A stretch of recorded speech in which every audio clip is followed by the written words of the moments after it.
ito nag-hazard. Kaya ito nag-hazard tong bus na to.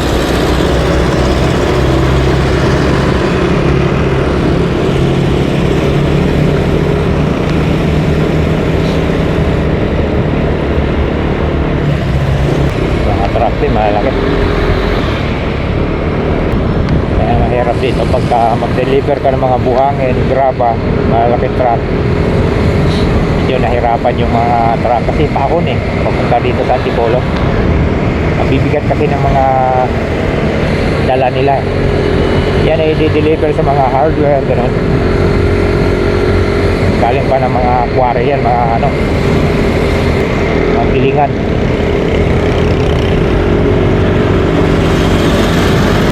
Tulad nito ito din hindi na daming mga truck dito minto. Kamaraker kayo.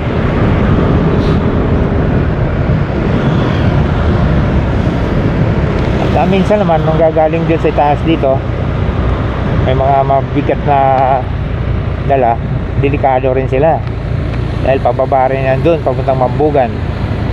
Pagka mahina-hina yung preno mo yun, delikado rin. Kaya karamihan dyan, marami na aksidente mga malalaking truck dahil nawalan sila ng preno. Kaya ganun, kahit laging sinicheck up yan yung preno nila, kahit bago man yan kung talagang mawawala ng preno wala kang magagawa dahil yung preno kasi pag laging naka preno yan mula sa itaas hanggang pababa, iinit yan kaya nag-focus ng nawawala ng kapit. Kaya ang ginagawa niya yung iba ni engine brake,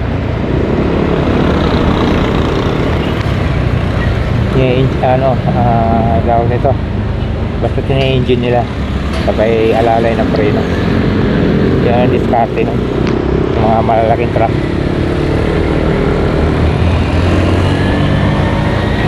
Lalo na yung may kargang simento, yung haba na tig-wheeler ba yun, puro simento yan, galing yan dito sa may solid cement, di-deliver yan sa Maynila kung saan man yan, pero gabi sila maalis. Yung karamihan yan mayroon na wala ng preno din sa baba dahil nasa bigat ng dala nila, hindi kakayanan ng preno. Maraming kadadamay pagka mawala ng preno yung malaking truck kasi talagang susutsurin yung nasa unahan. Kaya naman tayo ingat na lang. Dito na ako sa may mall Antipolo at Antipolo Public Market.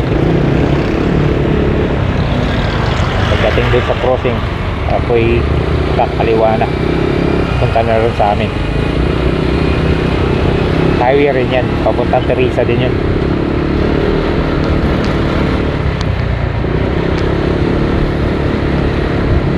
Yan lang mga idol, salamat sa panonood. Like and share and follow. Support Kuya Joel Vlog. Bye bye.